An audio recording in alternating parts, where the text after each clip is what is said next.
कि अगर कोई शख्स उसकी रियाजात में, मुराकबात में अगर उरूज नहीं कर रहा है तो अपने शेख कामिल की कल्ब से अपने कल्ब को मुत्तसिल कर दे, उनके रूह से अपने रूह को मुत्तसिल कर दे। इंशाअल्लाह तबारक व तआला जो 40-40 साल रियाजतें और इबादतें करके आपको हासिल नहीं हुई, चंद लम्हे में हासिल हो जाएंगी इंशाअल्लाह ताला, चंद रोज़ में आपको हासिल हो जाएंगी। बिस्मिल्लाहिर्रहमानिर्रहीम। अल्लाहुम्मा सल्लि व सल्लिम अला सय्यिदिना मुहम्मदिन व अला आलि सय्यिदिना मुहम्मदिन कमा तुहिब्बु व तर्दा बि अन तुसल्लि अलैहि सल्लल्लाहु तआला अलैहि वसल्लम। जिस जगह तुम 100 साल इबादत और रियाज़ात करके नहीं पहुँच सकते हो, पीरे कामिल तुमको एक लम्हे में वहाँ पहुँचा सकता है। वो कैसे? ये असबाब कब बनेंगे, ये गौर करने की चीज़ है। ये मर्तबा एक मुरीद सादिक कैसे हासिल कर सकता है, इस पर हम इंशाअल्लाह तबारक व तआला रोशनी डालने की कोशिश करेंगे। शुरू यहाँ से हो। ये मंजिलें सब अदब से शुरू होती हैं। कहाँ से शुरू होती है? अदब से। पीर के सामने ज़्यादा आना जाना, यानी इन्हें छोड़कर किसी और काम में इधर उधर हो जाना, ये भी एक ऐब है। जैसे आप शेख के सामने बैठे हो, किसी का फ़ोन आ गया, फ़ौरन आपको पीर की महफिल छोड़ के बाहर जाना पड़ता है ना? ये भी एक तकलीफ़ है, एक ऐब है, एक बुराई है। उनके सामने बार बार आना जाना ये मुनासिब नहीं है। जब उनके सामने मौजूद हों तो उनकी बातें बहुत ही तवज्जो के साथ सुने आप, कि उनको ऐसा एहसास ना होने पावे कि ये मेरी बातों का ध्यान इस बच्चे को नहीं है ना? अगर शरीयत की, अब उनकी बातों में अगर कोई बात शरीयत के मुआफिक है तो बगैर तामुल के, बगैर देरी के जल्दी से उसको बजा ले आए। बात समझ आ रही है? उनकी बातें अगर शरीयत के अंदर की बातें हैं तो उसमें बिल्कुल लेट ना करें, आप फौरन उस पर अमल करें। अगर नाजायज़ कोई बात उन्होंने कह दी तो उसमें तामुल करें, थोड़ा ताखीर करें। अब सवाल यह है कि क्या कोई पीर नाजायज़ बात भी कर सकता है ना? एक सवाल करने के वाले के दिमाग में आएगा, या जायज़ की तो बात है, तो क्या कोई पीर नाजायज़ बात भी कर सकता है जिसकी शरीयत इजाज़त ना देती हो, है ना? अगर ऐसा कोई मरहला आ जाता है तो उसमें तामुल थोड़ा करें। अब एक शेख, बज़ाहिर हमको कोई चीज़ें ऐसी नज़र आ रही हैं जो दुनिया में ऐब होती हैं, हमारी नज़र चूँकि ज़ाहिर पर है और उनकी नज़र अंजाम पर है। बात समझ में आ रही है?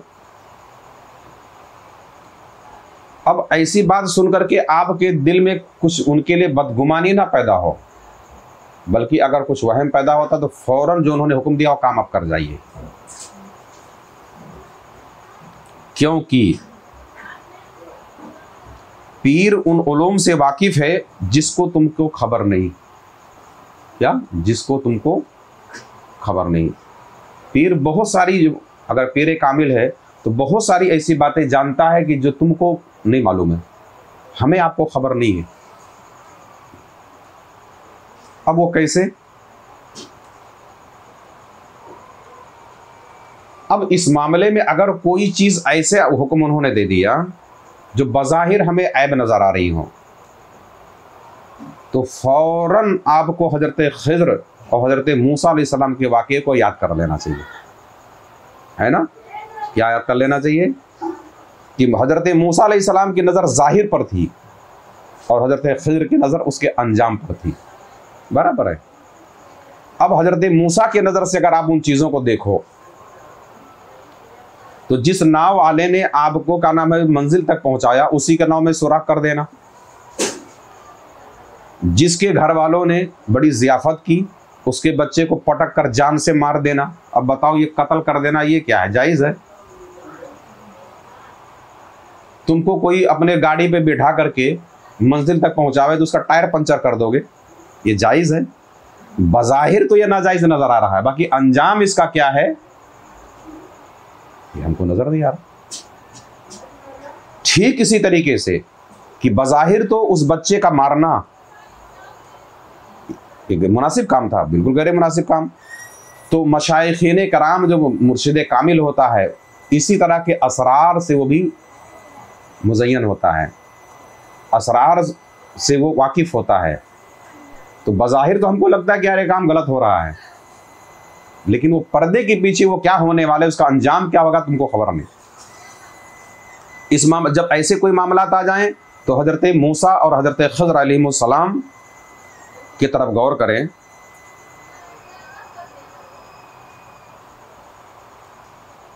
कि पीर भी उसी तरह से तसर्रुफ करता है जिस तरीके से हज़रत खज़र अलैहिस्सलाम ने तसर्रुफ किया। बात समझ आ रही है? तुमको नहीं मालूम कि पीरों से क्या क्या बातें ज़हूर में आती हैं, जिनकी हिकमत उन्हीं को मालूम है। इनके असरार आप नहीं समझ सकते। ये बज़ाहिर तो नज़र आते ऐसे है, बाकी पर्दे के पीछे किन किन राजों से वाकिफ़ हैं, किन किन राजों के राजदार आपको खबर ही नहीं। अगर ऐसी कोई बात आ गई कि कुछ बात आपको समझ में नहीं आ रही, तो फ़ौरन आपको अपने आप को ये अपने नफ्स को बाबर कराना है कि बज़ाहिर तो मूसा अलैहिस्सलाम जो कह रहे थे वो ठीक थी, लेकिन जब खज़र अलैहिस्सलाम ने उस राह से पर्दा उठाया तो मूसा अलैहिस्सलाम को मानना पड़ा कि नहीं भाई खज़र वाकई तुम सही थे। पीर के सामने ज़िक्र व मुराक़बा और किसी भी तरह की इबादत नहीं करना चाहिए, बल्कि पीर की हुजूरी ही आपके लिए काफ़ी है, उनकी सोहबत ही आपके लिए ऐसे टाइम काफ़ी है। पीर अगर हालत ख्वाब में, अगर नींद में है, सो रहा है,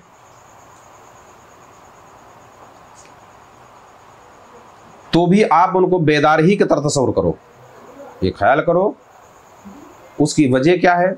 जैसे पास अनफास का जिक्र है, क्या है, तो जब बंदा इस पर मुकम्मल उसको मश्क हो जाती है तो सोते वक्त भी उसको जिक्र चलते रहती है, लेकिन जो नहीं करता उसको क्या खबर है। तो मशाइखीन कराम की बारगाह में या उनके ताल्लुक से आपको एक अकीदा ये भी रखना पड़ेगा, बल्कि ये कहना आपसे उसको पड़ेगा कि हमारी इबादत से भी बेहतर इनका सोना है। बात समझ आ रही है? यानी पीर को हालत ख्वाब में भी बेदार जाने और खूब समझे कि पीर से गाफिल होना, ये बात याद रख लें कि पीर से गाफिल होना एक बहुत बड़ी बदबख्ती और बहुत बड़ी महरूमी है। अगर कोई शख्स पीर कामिल से गाफिल हो गया तो महरूम है वो। अब आप यूँ समझे कि हर काम का हर कोई शख्स अपने अपने काम का उस्ताद है ना। अब अगर कोई ड्राइवर है तो ड्राइविंग का उस्ताद है वो, कोई कंप्यूटर का माहिर है तो अपने काम का उस्ताद है ना। अगर कोई फर्नीचर वाला है तो अपने काम का उस्ताद है। हर कोई अपने अपने फन का उस्ताद होता है। इसी तरह पीर भी राहे हक के रास्तों की रहनुमाई में अल्लाह तक पहुंचने के जो रास्ते हैं उसकी रहनुमाई का वो माहिर है। बात समझ में आ रही?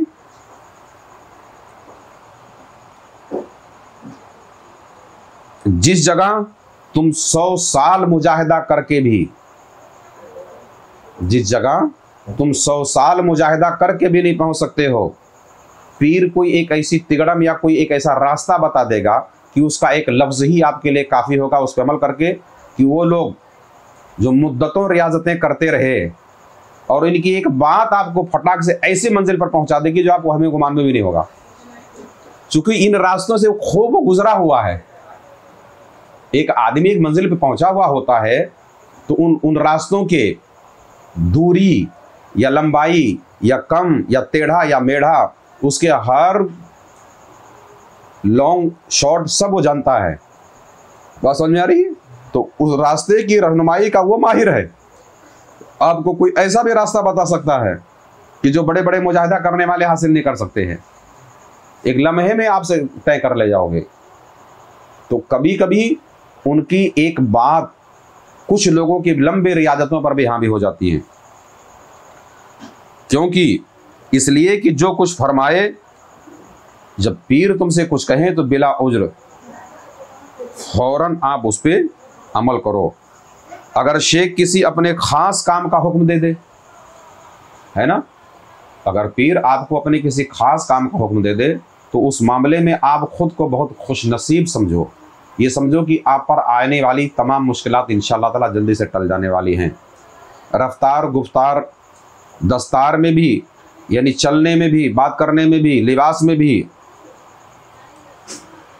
पीर की इत्तिबा को ज़रूरी जानें कि उनके अखलाकियात क्या हैं। उससे भी आप वाकिफ़ जब होंगे तब उनकी अखलाकियात को असल में आपको अपनाना है अक्सर। और अपने पीर का नाम अक्सर अपने विरदे ज़ुबान रखें, यानी उन्हीं का नाम की माला आपको अक्सर जपते रहना है। पीर के तसव्वुर के लिए कोई ख़ास वक्त मुतय्यन ना करें कि नहीं मैं 5 बजे ही करूँगा, बल्कि हर वक्त आपको उनके तसव्वुर में गर्क रहना है। अगर कामिल बनना है तो एक लम्हे भी उनके तसव्वुर से गाफिल आप ना रहें। मुरीद हर वक्त पीर के गैब के मुशाहिदे में समझे, यानी मुरीद को ये अकीदा रखना पड़ेगा कि मेरा पीर हर वक्त गैब के मुशाहिदे में गर्क रहता है, हर वक्त उसमें महो रहता है। अपने पीर की तजल्ली का तसव्वुर करे, अपने ऊपर अपने पीर की तजल्ली का तसव्वुर करे कि वो हर वक्त अल्लाह के याद में गर्क हैं और उनकी तजल्ली हमारे ऊपर पड़ रही है। अगर ऐसा करता रहा, अगर मुरीद हर वक्त ऐसा करता रहा तो एक वक्त ऐसा आ जाएगा, एक वक्त ऐसा आएगा कि वो अपनी खलवत, अपनी तन्हाई में पीर को रूबरू पाएगा। बहुत सारे मुरीदीन ऐसे हैं जो इस अमल को करते हैं, तो वो हमारी इस बात को बड़ी खूबी से समझ रहे होंगे या समझ जाएंगे कि अगर इन हालात से आप गुजर रहे हो तो ये दरो दीवार आपके शेख की रूहानियत को नहीं रोक सकते। उसके लिए दूरी कोई मायने नहीं रखती है, फौरन गैब के पर्दे से वो जाहिर हो जाएंगे। यानी अपनी खलवत में आप उनको महसूस करोगे, देखोगे, आ जाएंगे और अपनी बंद या खुली आंखों से उनकी ज़ियारत करोगे। और पीर के दिल पर जो तजल्ली हो रही है, मज़े की बात यह है, ऐसी सूरत में जो पीर के कल्ब पर तजल्ली हो रही है उसका अक्स मुरीद के दिल पर भी जलवागर होगा। बात समझ आ रही है? जब इस कैफियत में रहोगे तो शेख के कल्ब पर जो तजल्ली हो रही है वो आपके कल्ब पर भी पड़ेगी। अब यूं समझो, इसकी एक मिसाल मैं दे रहा हूं कि सूरज का अक्स पानी पे पड़ता है। किस पे? सूरज का अक्स पानी पे पड़ता है। यहां पानी रख दे, यहां सूरज है, तो सूरज का अक्स पानी पे पड़ता तो सूरज उसमें नजर आता है। चांद निकला, चांद पानी में भी नजर आता है, बराबर है।